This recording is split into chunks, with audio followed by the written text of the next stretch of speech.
This is Studio 809.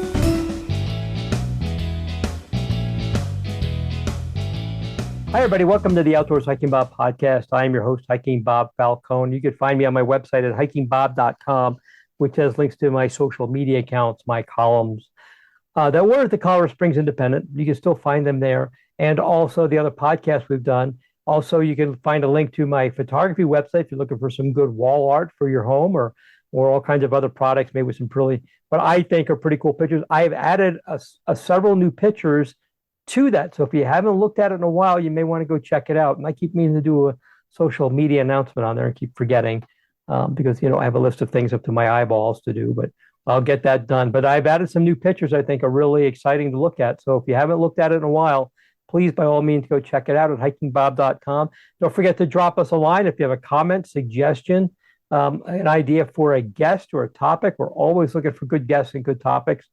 Sometimes I'm left to my own devices and that may not always be the best thing. So if you can help me find some good ideas or some good people, if there's people out there I know would make great interviews, but I just don't know about them. So if you know about them, please drop us a line and let me know. And I think we're good there. And also subscribe to my newsletter, which with my column at the Indy still kind of on hold, I'm kind of putting more content in there. So please drop me a line there or subscribe to the newsletter. It just comes out once a week and always happy to add some stuff. There's also sometimes updates for things that cover on the podcast. We do these early in the week. That goes out at the end of the week. And sometimes there's updates and things like that. So be sure to check out the newsletter, and it's all free and always will be. Today, joining me is my co-host, Kevin Wild Westendorf. We're doing this remotely again because Kevin's got a weird work schedule, and I'm always happy to work with Kevin because I'm so happy that he's willing to work with me and get him on the podcast. So Kevin, welcome to the show again. Good to see you, buddy. Well, it's great to be back, and you can find all my stuff on social media, primarily Facebook and Instagram at Wild Westendorf, and my website at www.wildwestendorf.com. Well, Kevin, let's get caught up on a few things here. Last week we had a guest on. It was a great podcast. If you didn't listen to it, about the politics of outdoor recreation, and mostly focusing on local politics, because we have several new council members, a new mayor. And the topic, of course, was how that may affect outdoor recreation and funding for parks and things like that. A lot of it seems we have to wait and see, but I think for the most part, we're in a positive place with Colorado Springs politics as regard to outdoor recreation. But if you haven't listened to that, go check that one out, especially if you live in the local area. Even if you don't, though, I think no matter where you're at, these changes in council people and governing bodies, especially cities and states like Colorado that have term limits, every few years you're going to have a change, and it can affect how this affects outdoor recreation or public safety or your public works or anything that's important to you. So even if you're not from the local area, you might find it interesting to listen to that. Kevin, I was out camping last week. We spent a week down at our favorite campground down in San Isabel, which is about an hour and a half drive south of Colorado Springs, and then west a little ways up in the Greenhorn area, the Greenhorn Mountain area, which is that big mountain right along I-25 after you get south of Pueblo. And we're kind of around the backside of there, a place called Aspen Acres. And those are wonderful people there. And I'm not being paid to do a plug for them. They don't give me a break or anything, but really great family-owned place, but a really nice campground and just great people. And we spend a week there at least once a year. So we spent some time there. I did some camping there. When I say camping, we towed a nice trailer that's fully equipped and everything down there. Yeah. More like glamping, but my wife has said that she is no longer sleeping on the ground, and I'm kind of on board with that. I'm not going to do that unless I have to. There's some great hiking, and the wildflower season is insane down there. Oh, I bet, yeah. We usually do that trip in July, but I'm going to North Dakota in July to Teddy Roosevelt, so we did it in June. And July is crazy with wildflowers, but it's different that month change, the different varieties of wildflowers that we saw down there. So one of the things I talk about when I do a wildflower workshop is visit the same place different times, because wildflowers change with the summer early, summer later, and that same area may have different varieties that show up at different times. So just a lot of fun to be down there and see that. There was a tremendous storm that hit Colorado Springs while we were down there. from 80 miles away. The lightning, and I took some pictures and shot some video from the road near the campground, and we could look north. We had a great view toward the north, towards here. The lightning seemed like it just never stopped. It was just constant. And if you, I don't think I have to put that on my Hiking Bob Facebook page, but if you look at it, it looks like maybe I sped it up to make those lightning strikes look like. Oh yeah. It is not. That is at 1x speed. That is normal speed on that camera, and that is just rolling lightning, lightning, lightning, lightning. And I can't imagine what it was like here. I was glad we were a long ways off. We didn't get any of that weather here, but poor Cola dog, who was always a little sketchy around lightning and thunder, would probably have been just losing his mind. And somebody posted something the next day, like if last night didn't give you PTSD, the next storm probably will, which is just horrific. But just kind of crazy. And Kevin, you said you had to drive through some of it. We talked a little bit before the podcast. You had to drive through it in your work truck, and that was a little sketchy. Oh yeah, and I will say I was glad I had my work truck instead of my actual car, because I did feel a lot safer in the work truck because it's this big monster of a truck. But yeah, it was just it's the wildest weather I've ever driven through. The hail was deafening. My ears were ringing for about an hour afterward, and the adrenaline, like it was white knuckle steering wheel. And I had my coworker in the truck too, so I'm trying to be safe for me and her, because I didn't want to make a mistake and be responsible for an accident. But yeah, I got the call that a market that I was driving to up north was canceled because of the rain and the lightning, which is always a smart move to make.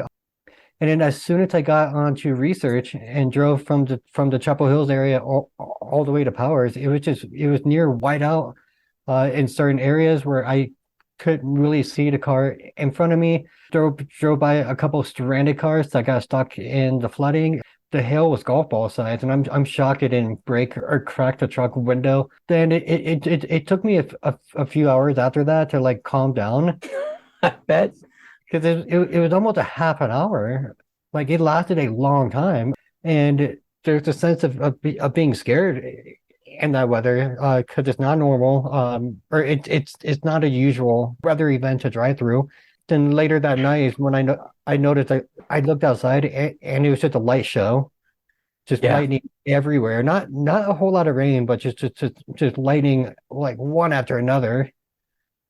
And it's wild because where you're talking about is just a few miles north of where we live here at the house. And we were not here, but I could watch my security cameras and didn't get a drop of rain here.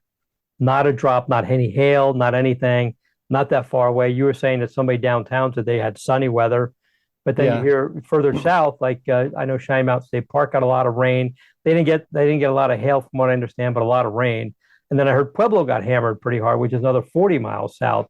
So it's just bizarre how that was from our angle. It just looked like, I mean, I think I watched that lightning for a couple of hours and it just never stopped. It's not unknown for us to have hailstorms. We haven't had a really good one in a while. And the years I've lived in this house, I think I put 4 or 5 roofs on it because the hail just beats the daylights out of the roofs. The next thing you know, you need a new roof. I put several, but I haven't had to put one on here in a while because we just haven't had a big hailstorm that's done any damage to the roof, which, you know, trust me, I'm not complaining. My insurance company is also very happy that I haven't had to do that. But it's not unheard of to have big hailstorms, but nothing that seemed to last that long. And golf ball style size hail, which again is not unheard of, is not the more common hail that we get. Usually it's smaller than that. Ping pong size is even kind of large. Although I know some places further out east towards Kansas had, and I saw pictures of it, like baseball size hail. Oh, yeah. Man, you sure do not want to get hit in the head with something like, I've been hit in the head with small hail and smaller than ping pong balls, and that hurts. I can imagine a baseball size hail probably knock you out. Did you hear about what happened at Red Rock? Yes, the Red Rocks amphitheater up in near Denver. Yeah, which I do think they have some fault in letting the show go on for too long after the lightning started and stuff. But that's a whole nother discussion. Yeah. But a few folks had bones broken because of the hail, and my friend was there, posted a photo of her, and it's just the big welts and bruises just covering her, like all over her shoulders, her back, her stomach, because she could really only protect her head, which is obviously the most important part, but she couldn't really protect the rest of her body. So she's got these nasty, like ping pong ball sized welts and stuff on like just all over. I can't imagine how that feels now. Because do you know how a bruise tends to hurt worse after like a couple days? Yeah. Yeah. And for people not aware, what happened is Red Rocks Amphitheater is a beautiful music venue up southwest of Denver. Beautiful place. We've gone to a number of concerts there. It's renowned all over the world for it's just and its rocks, and it's really it's a beautiful place to visit. And it's actually in a park. So you can go there hiking in the park and stuff like that. But then they have this music there. As a matter of fact, the Moody Blues did one really famous album that they did at Red Rocks. So it's all open air, and you're out there. So I guess what happened was they had a concert. They told everybody, if they saw lightning come, told everybody get out of the park. And I was just reading an article. They told everybody twice. After the first time, a lot of people did not leave. They told everybody again, get out of the park, get in your cars. They were in their cars. I did not know that. Okay. Yeah, they get in their cars, and then apparently there was an announcement saying, okay, it looks like it passed. You can come back in. And no sooner do they do that, people aren't even in yet, that here comes this hailstorm with these huge hailstones, and that's the injuries. And I mean, some people end up in the hospital, broken bones, bruises. I guess cars got damaged, and people are trying to assess blame. Do you blame the venue? Do you blame the people for not being, personally responsible? I'm not going to get into that either. I can see things kind of going both ways, but it reminds us, and this whole point of why we're talking about this, because a lot of people probably I don't care about the weather in Colorado, but the whole point of this is to be aware of the weather and be where they were predicting for a while that there was going to be some pretty severe storms for that night, but I don't think anybody predicted quite that bad. But it's always a thing about being aware of the weather that could be coming. And in Colorado in the summer, hailstorms and lightning are not unheard of. You can argue that this was probably a 1 in 100-year event, and I would agree with that. But that 1 in 100, this might be year 99, so it might be next year. It could be the 1 in 100-year event. These things can happen, so it's just a matter of being aware of it. But Kevin, I'm glad you got out of it okay. You sent me the video of your truck getting hit from it. It was so loud. I don't know how you could even think. It was awful. Yeah. It had been time for a good bourbon for me when I got home after all that. When I got home, not while I'm driving. But it had been crazy. Which brings us to another topic, Kevin, related to the weather. There was an incident that occurred in Big Bend National Park over the weekend. Pretty tragic thing. And I was down there, as you know, down in April with a trip with Off the Beaten Path, and had a really great time. But it was pretty warm down there. And Big Bend National Park is in southwestern Texas on the Rio Grande River, on the border, in the desert, very hot. So unfortunately, a teenager and a stepdad died while doing a trail that's described as being very difficult in 119-degree weather. And the Park Service there, they said it was 119 degrees. They described the trail as the Marufo, Marufo Vega Trail. And this is the description of it. It winds through extremely rugged desert, rocky cliffs within the hottest part of Big Bend National Park. No shade or water makes this strenuous trail dangerous to attempt in the heat of summer. So that kind of should be a warning about how dangerous it is. Again, we're making very clear, I'm not victim blaming anybody here. But it was a stepdad, his 14-year-old son, and a 21-year-old, another son. So the 14-year-old fell ill along the trail, lost consciousness. The stepdad hiked back to the vehicle to find help, while the 21-year-old tried to carry the brother back to the trailhead. Somewhere along the way, park rangers were notified. They and the U.S. Border Patrol, because of a big Border Patrol presence in the park since it borders Mexico, responded. They got there at about 7:30. Unfortunately, the 14-year-old had been deceased. They then went to look for the dad because he was not anywhere to be seen. It turns out that he drove off a cliff, the Boquillas Overlook. They found him over an embankment in a crash, and he did not make it. I was at that overlook when I was down there in April, and it is a big bluff, and it's a long way down from there.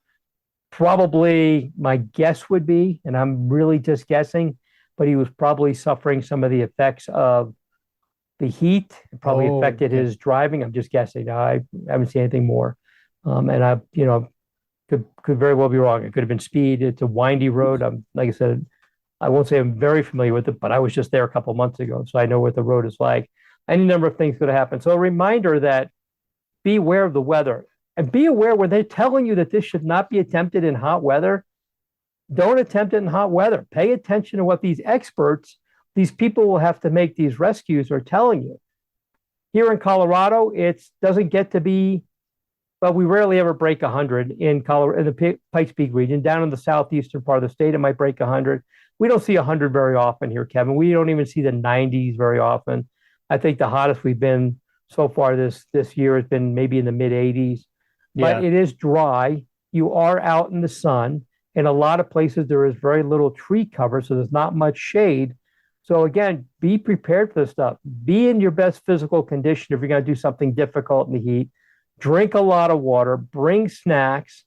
They always tell you to bring salty snacks because salty snacks dry you out and make you drink more. That's the whole purpose of that, is they spur your thirst and your drinking. That makes sense. What's the word I'm trying to look for? They spur you to drink more. So that's why they want you to drink. Plus, as you sweat, you get rid of the salty stuff anyway out of your body. There's a couple of reasons for that. But this should be a reminder to people, pay close attention to the weather. It can change at any time. And Kevin, you and I have talked on this podcast before about being caught in cold weather or just bad weather. The other thing you remember here at this elevation, rain is not the soothing, gentle, warm rain. It is cold rain. Very, very cold. You can get hypothermic, and it happened to me in summer on a hot day if you get rained on and you don't have adequate protection. So just be aware of all that. Kevin, you got anything to throw in there on that? I know you've had some encounters on your own with the weather and stuff. Yeah, and it's just frustrating when I'm out and about and I see people not respecting the heat. Because I've seen people in Utah and Arizona, New Mexico during the summer will attempt a 5-mile hike, where a 5-mile hike when it's 75 degrees is probably fine. But when it's 95 degrees or 105 degrees, if you don't have enough water or a shade or a way to cool off, it's just dangerous. It's a bad idea. And I've seen that where they will attempt a 5-mile hike when it's 95 out and they have a 16-ounce thing of water and that's it. I don't want to be that guy who just stands on the trail and lectures everyone. I have made suggestions though, saying like, oh yeah, if you want to reach this part of the trail, like you really should have a lot more water because it's really high and it's a lot of climbing. Or there's been a bunch of times where I'm coming down a mountain because I know a storm is coming and I see people going up and they're like, hey, how much farther is it to the top? And I'll say, well, it's still a few more miles, but I'd probably stop now because there's a really big storm that's approaching. Two things come to mind. Once I was hiking with a couple of friends in Staunton State Park, and it is a big state park. There's a trail. Some of the trails, if you go from the entrance at one end of the state park to the other back, you can be hiking 12, 13 miles. And one day, me and a couple of friends were there. We'd gone out into the long end of the park. We're hiking back. We have a couple miles to go. And we run into a guy who's heading out, and he's like, how far is it? And we told him, he goes, you guys got any water? I'm like, well, yeah. Can I get some from you? And we're like, dude, no. A, that's not a good practice. And B, you have a long way to go, and you should have plenty of water to go do that. And no, because if I gave you a little water now, it's not going to help you. Not going to be nearly enough. And you need enough water to do this hike. And it was in the summer, so it was warm. And even at that elevation, I think that park's like 9,000 feet. It's like, this is the wrong thing to do. So we did not give him. I mean, if he was going to have some water to drink and then go back, it'd been one thing. But he was going to take some water to drink and then keep going. Like, that's going to help you for about 5 minutes. That's a terrible idea. Yeah. So we didn't do it, not because we wanted to be jerks about it, not because we didn't want to help somebody. I mean, if we found this guy underneath a tree and he was passed out, of course, we'd have given him water, but just to keep him from going. No, he kept going. We went our direction, but we tried to impart on him that this is not a good thing. The other thing you remember, like in Big Bend, is that they have signs all over the place and every piece of printed material on their website about the heat danger there. You have to pay attention to these signs. Those signs aren't there because some guy at the sign shop had a little extra time and built some extra signs and decided to go put them up. They're there because these things happen. And I can't stress enough to people just pay attention to that kind of stuff. Not victim blaming. It's a tragedy what happened to these folks in Big Bend. I don't know all the circumstances. I know what I've read in the published reports, but it's not unheard of that these things can be avoided if you just pay attention to things. Accidents happen to anybody. Kevin, we've talked about. You could step on a rock that could slip out from under you and you could fall off a cliff. A lot of things can happen to you no matter how well prepared you are. But a lot of these things that we've seen over the years, and you and I have talked about it many times, are avoidable or can be avoided with a little bit of preparation. Yeah, and I've had accidents. I was very, very lucky that I wasn't injured or too hurt or killed. But yeah, it's a wake-up call of how powerful nature is, and you have to respect it. So just be aware of the weather. It is hot everywhere in the country right now. This is the summer season. It's going to get worse before it gets better. I should say it's not necessarily worse. I kind of like it when it's hot. You like it when it's hot. But it's going to get hotter before it gets cooler. So just pay attention to that. It's been well over 100 for days and days and days in Arizona. So if you're going to be hiking down there, even the Grand Canyon, which is at elevation, the rim is at elevation, you get to the bottom and it's unbelievably hot at the bottom. So even the Grand Canyon in the northern reaches of Arizona gets hot. So just be aware of the weather. I don't want to, I hate reading these stories where something happens and presumably things could be avoided. So Kevin, I saw an interesting article today. There are 7 sites in the country that are under some kind of consideration national park status. So there's a pretty cool list of places, some places I've never heard of. Some of them are already in the National Park Service system as national historical parks, which is not the same as a national park. Some are national monuments and preserves, which are looking at boosting up to a national park status, like Craters of the Moon in Idaho is looking to get boosted to national park status. Katahdin Woods and Waters National Monument, which is at the top end of the Appalachian Trail, may get boosted to national park status. Chiricahua National Monument in Arizona, which I visited, might get boosted to national park status. Pretty interesting list of places. A national forest in Illinois. A place I'm familiar with, Delaware Water Gap in New Jersey, which is at the top corner of New Jersey and Pennsylvania. Beautiful spot at the very top of the Delaware River, is a national recreation area. So it's a pretty interesting list of places. I'll put a link to that. But it's always good to see that some places may end up as new national parks. And I think we're always excited to see that happen. It changes their status a little bit. I think it changes funding, and I don't know what it does, but they're in the same system. They just end up getting boosted. Maybe it's just a status symbol to be a national park instead of a national monument. Kind of interesting. I'll put a link in there. If nothing else, if I forget to put it in the show notes, it'll be in my newsletter because I've already pasted it into my newsletter. So just keep an eye out for that. Kevin, you use your watch as your GPS when you're out hiking. Is that right? Or do you actually? Correct. Yeah. So I have a GPS watch too, which I like. It's my kind of my backup thing. But I also use it. I like having a standalone GPS. Battery life is really good. It's hyper accurate. And I use a Garmin Oregon 750T, which they don't make anymore. But it's a great GPS, super accurate, really fast to start up and just lock in on the satellites. So about a year ago, as you may recall, Kevin, I had to replace it because me being dumb, put it on the roof of my Jeep while I was getting in the Jeep after a hike. That's right. Forgot that it was on the roof of my Jeep, drove away, did not hear it go clattering off the roof of my Jeep, landed in the road, the car behind me, which I didn't find until a day later when a park ranger found it, ends up getting run over by a car and gets smushed. And, I called Garmin, and I was just looking mostly for them to just retrieve the data off of it, which they couldn't do. But when I called Garmin, says, hey, my GPS got run over, I need the data off of it. And the guy said, that's probably not going to happen. If you can't power it up, it's not going to happen. But what he did say was, we have a replacement program that for $150 will send you another one, a refurbished one, another one. So I'm like, cool. Because that GPS, I bought it on sale, but it was still several $100, $400 or $500. And it was on sale. it usually was like a $700 unit, which I'm not going to pay that much for a GPS. So I have that GPS now. And then about 2 weeks ago, I started getting lines across the display, and the lines are getting worse.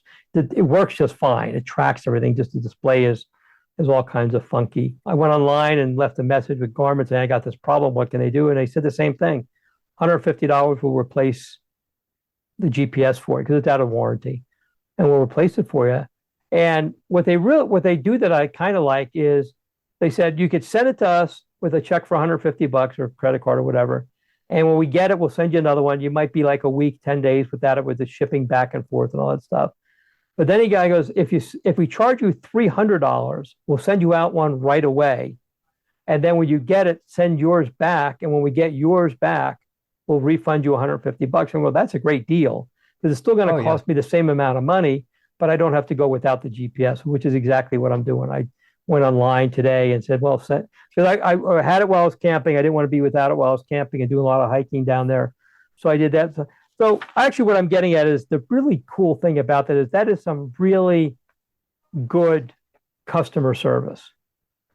So it's cost me $300 for basically 2 GPSs, basically one, I guess, whoever we want to order. That is still far less than what a new one of a similar feature set to this one would cost. If I look at Garmin's current lineup, I'm not sure which one would be exactly equivalent, but trust me, anything that's even close to the features and performance of this one would be way more, at least double that amount. So I'm really happy with Garmin's service. And the first one would have lasted me, I'd probably still have it if I wasn't stupid and letting it run over by a car.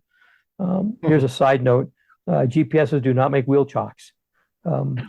They get run right over. So anyway, Kevin, I don't know if you've ever had a similar experience with dealing with a company and getting really good customer service like that, but I'm pretty impressed with that level of service.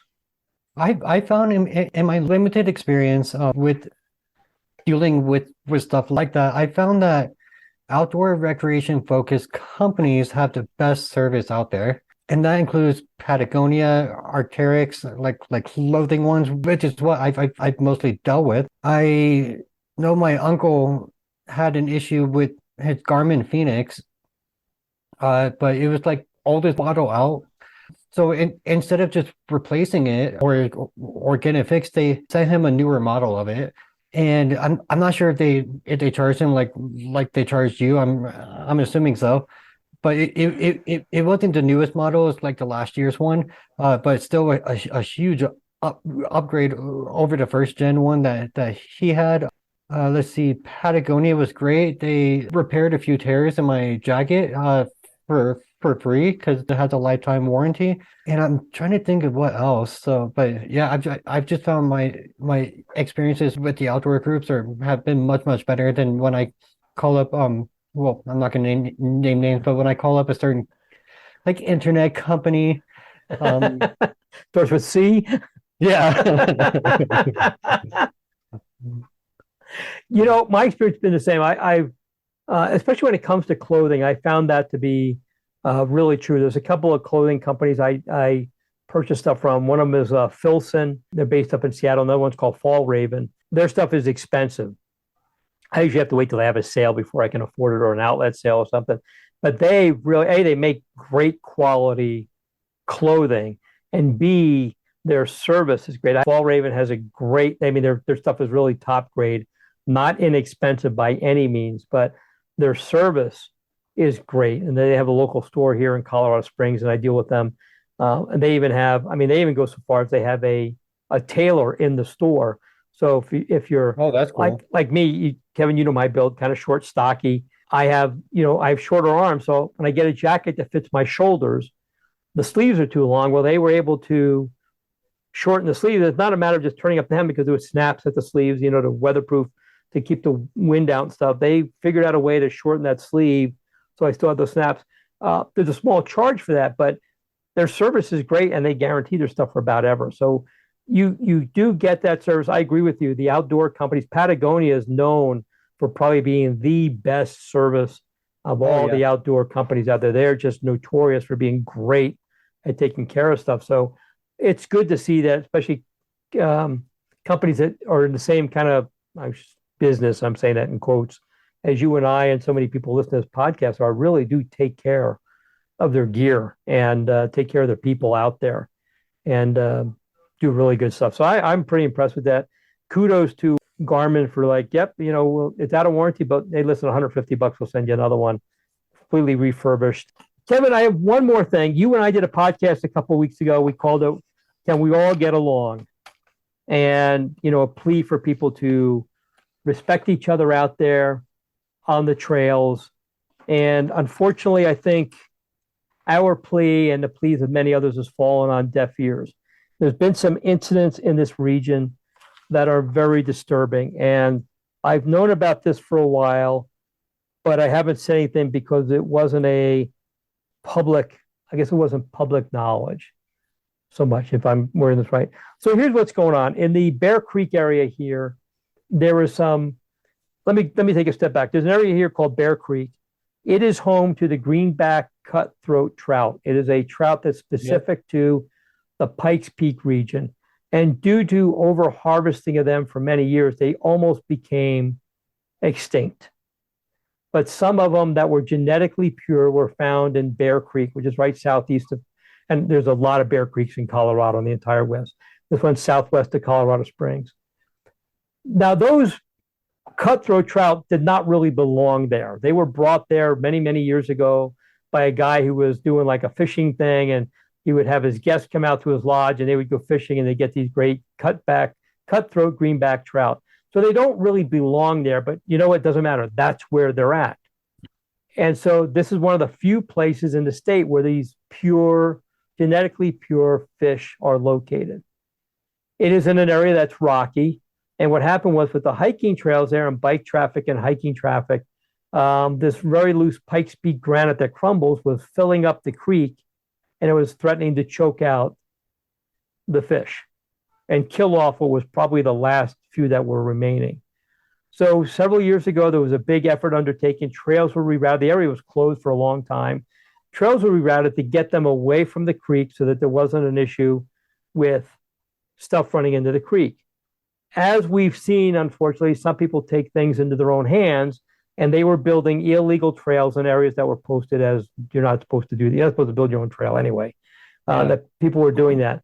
So Rocky Mountain Field Institute, our good friends at Renfe, were contracted by the U.S. Forest Service to go in there and close those illegal trails, those rogue trails.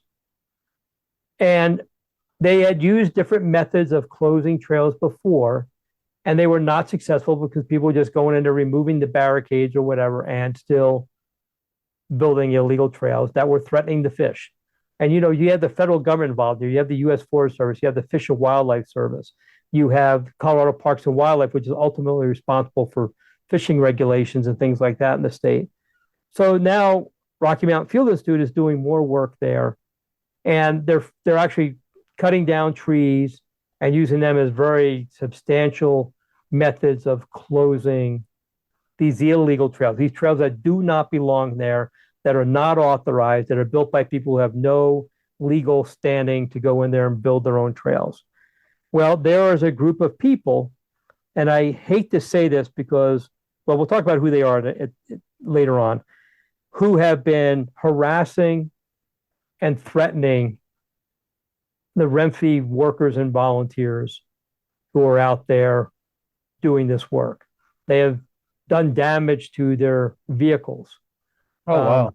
To the point where now, the sheriff is trying to maintain a presence out there, Forest Service, law enforcement trying to maintain a presence out there. And they've taken this further by going on, these people who are doing this, by going on social media and just calling these folks at Renfe's every despicable name that you could think of. And I'm not going to repeat the names here. I did one podcast where I bleeped a lot of words. I'm trying not to do that anymore.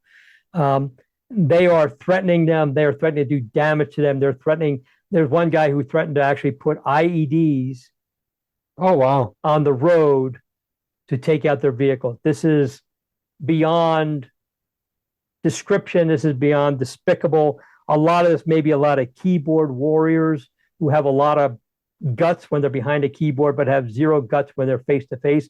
But these people have also been harassed in person by people going by who built these illegal trails and now upset to see them closed. I want to make it very clear. If you're the people doing this, you need to get yourself right, because this is not acceptable by any stretch of the imagination. And Kevin, I'm going to tell you who this is. This is a group of mountain bikers. Now, there's a rogue group of mountain bikers. They are not an organized group. They don't belong to any of the organized bike groups in here. And those organized bike groups in Colorado Springs have denounced this activity.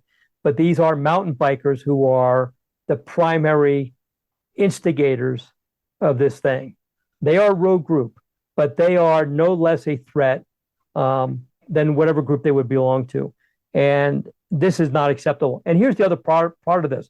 If they continue to go out there and remove barricades and build illegal trails, I bet you can guess, Kevin, what the next step of the government's going to be. Let's see, because I know that one trail that used to be there was closed, and it's physically closed with like a gate at the top of Trail 666 near St. Josephine Falls. I'm not sure about the other side of it though. But yeah, because the other side has barricades. Yep. I'm not sure what more they could do. Well, what they could do, and what they probably will do if this doesn't stop, is they're just going to shut down the whole area and just make the whole area off limits and barricade the whole thing. And then you lose all your access to it instead of the access that you can now get by just modifying your trailers. I don't know what makes these people think that they are so damned entitled that just because the people we hire, as taxpayers, we hire these people to manage these lands. They are doing the best they can to preserve these rare fish. And also, and they, what they could have done, Kevin, is they could have just said, there's a rare fish in here, we're going to shut down the area, suck it up, take it or leave it. But what they did was they worked with these groups, including the mountain bike community, including the hiking community, including the sportsman community, to find a way to keep the access open for recreational use and preserve these fish. They worked very hard to do that. And all they're doing now is throwing it back in their faces. And it's easier for the government to not go through all that stuff. It's easier for them to just say, closed. Sorry, you're closed. Yeah.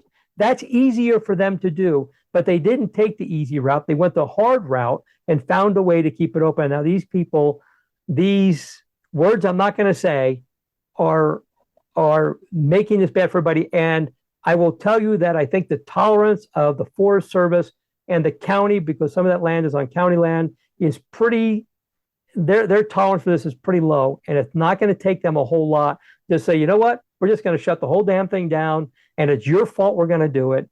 And I'm going to be mad at that group of people because the trails I like to use and you like to use and thousands of other people like to use will be closed because these people think that they can do whatever they want out there. And their argument is it's public land, I should do what I want. Well, you know what? It's my public land too. And I don't think they should do what they want. And you don't think they should do what they want. And anybody who's in their right mind doesn't think these people should just go out there and do whatever the heck they want with chainsaws and tools and just cutting trees down. So these people who are working there, and they're not the people making these decisions. These people working there are just hired to do a job. Yeah. And instead of complaining, instead of picking up a phone and calling the Pikes Peak Ranger District, they're harassing these people who are out there just doing their job. And that's baloney too. That should not be happening. And these are young people who are out there and they're working, and some of them are volunteering. They're not even getting paid. They're just out there working. And this is what these people are doing out there. And it is beyond despicable. And the people at the Forest Service and the people at Renfee deserve better than that from this small but loud group of people who are spreading lies, and they're harassing people, and they're threatening physical harm. They're threatening damage. They're doing damage. Woe be to them if they get caught doing anything, because I think justice should be, and you've heard me say this before, Kevin, I disagree with the prohibition on cruel and unusual punishment. This is where cruel and unusual punishment come in, because I, for one, have had enough with this kind of behavior from people. And I know you have, and I think most people who hear this story, and I've known about this for weeks, but it was kind of kept under us because they want to blow this up. But an email came out, a pretty long email. Oh, wow. And if I could find a way to link this on my newsletter this week, I will. detailing what's going on out there. And what Remfy wants is people support to help. If you see somebody doing this stuff, or if you see somebody spewing this kind of stuff, shut them down. I'm curious to know if I know anyone involved in that group, because look, I get it. The the one trail that they closed was a really fun trail to hike on. It's beautiful. It's always nice to hike along a creek for a while. And I get it. I don't like fish. I don't like things that don't blink, but it just kind of but no, I understand why the fish are being protected.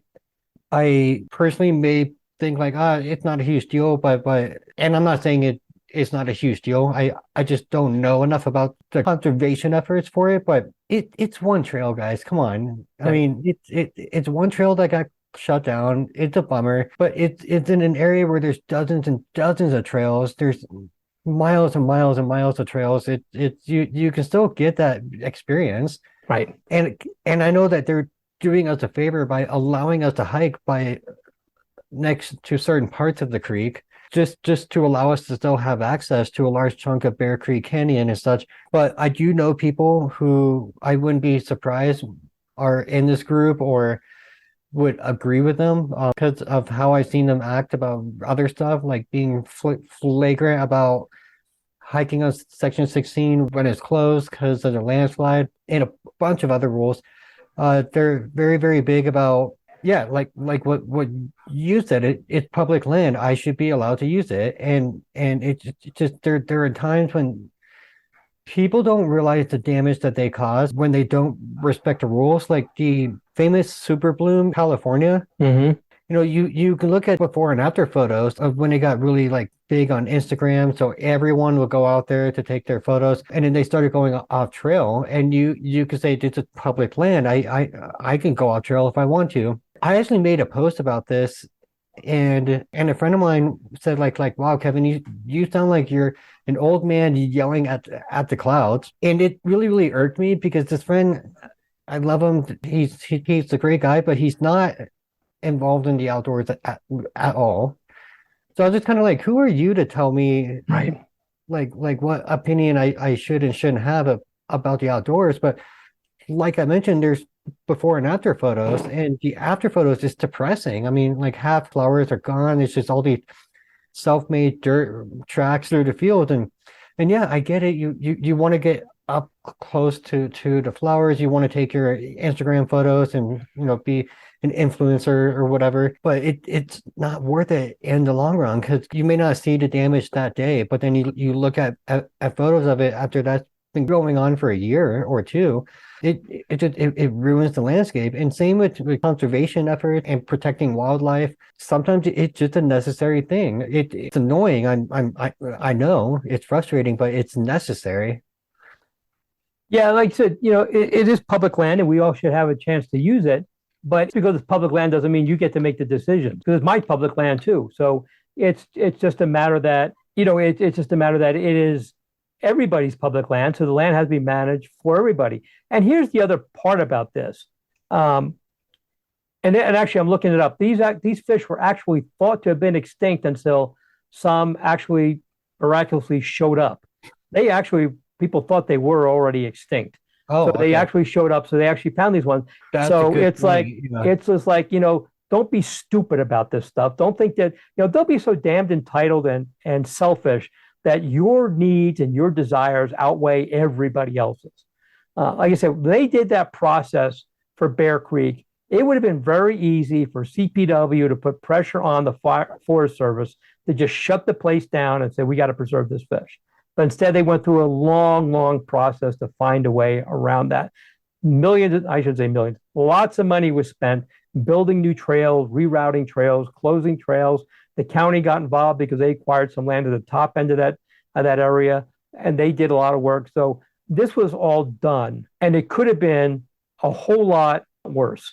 Let's not be stupid, people. And don't be a jerk about this, and don't threaten the people out there working. They're working hard. You know what they're doing? They're working a whole lot harder than these jerks are going out there and riding by on their bikes, acting all tough and making threats. That's what they're doing. Those people working harder than those jerks are, and they need to knock it off. And people are watching them now. Now that this is a public document that's out there, people are paying more attention to what's going on out there. And I hope that their tolerance level for this declines and they knock it off. So be aware out there, people, and respect the people out there doing the work. They work hard. I've been out there working with them, and it's a lot of hard work, and they don't deserve this kind of treatment by anybody. Damn it, Kevin, I ended another podcast with a rant. Sorry, folks, but I thought this was important, and I've resisted saying anything for weeks because I've known some stuff about this, but now that this letter came out, I felt it was necessary because they are asking for people's support, and I am supporting them. And Kevin, I know you are, and I'll bet you that 99.99% of the people listening to this do. And if you're in the percentage who doesn't agree with that, stop being a listener. Yep. I don't need you. If you agree with me, thank you and welcome. But if you're going to be one of those people who thinks that threatening these people is a good thing, I don't need you to be a listener to this podcast. Enough said. Kevin, what are you doing this coming week? Got 4th of July coming up next week. Independence Day falls in the middle of the week, or what's it, Tuesday, I think, next week? Yep. So I think a lot of people are making a 4-day week out of it, taking Saturday, Sunday, Monday, Tuesday off, which means productivity on Wednesday will be next to zero. But I think it's going to be a good time. You doing anything? You're hanging around town? What are you doing? Yeah, I will be staying in town. I am loving the lack of snow I'm seeing on Pikes Peak right now. Like, it is melting quick. It is. So I'm thinking of maybe a hike weekend up Pikes Peak, or just be a bit more chill because we're also going to have a very chill week at work. I think to take advantage of the fact that we're off on Tuesday for the 4th. So we don't have a normal work week planned, and I think that was done on purpose, which I'm totally fine with, to just kind of take a step back and breathe for a bit and focus on other stuff at work. And I will be going to the Switchbacks game on the 4th. The local soccer team. Yeah. Which, if you haven't been, is the best fireworks show I've ever seen. Fireworks come from two sides of the stadium, and they allow everyone onto the grass or the green or field or whatever. And I think they call it the pitch, if what I learned from Ted Lasso tells me anything. Oh, yeah. I've got to watch that show. It looks really good. It's awesome. But yeah, it's just really, really cool to sit on the green and you look up and there's fireworks everywhere around you, and the weather's supposed to be good too. So I'm excited about that. Awesome. Well, I'm going to be staying in town. I don't know what I'm going to be doing. And for people listening, we haven't decided if we're doing a podcast next week. So if you don't see one, don't be alarmed. Kevin and I just might just take the week off and just say the heck with it. I think it sounds like a great idea. Watch for it. If it's there, we did one. If it's not, we didn't. Good enough. Kevin, anything else you want to go with? I think in the 7 years of us doing the podcast, which is 7 years, I think we've taken a holiday like 2 or 3 times. We've taken one. One? Oh, okay. One day that we've missed doing a podcast. You have been on all of them, but there's 1 week we haven't done a podcast out of this. When we did this episode here we're doing today is number 360. So to give you an idea, we've been doing a lot of podcasts. So we may take a week off. And you know what? We might just do that. I don't know. We'll see what happens. If we do one, I already told Kevin he's got the week off. I may do a short one, but if I don't do one, then we'll see you the week after. So with that, everybody, have a great, safe, and fun 4th of July. Have a great weekend. Be safe out there. Be good to each other, and have a good time. And please don't set off any illegal fireworks. I would like to go another summer without any wildfires here in the Pikes Peak area. Always a good word. All right, everybody. Thanks for listening to the Outdoors Hiking Bob podcast. We'll talk to you later. Yeah.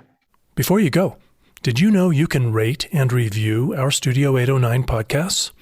That will help us because our egos really need to have thousands and thousands of listeners.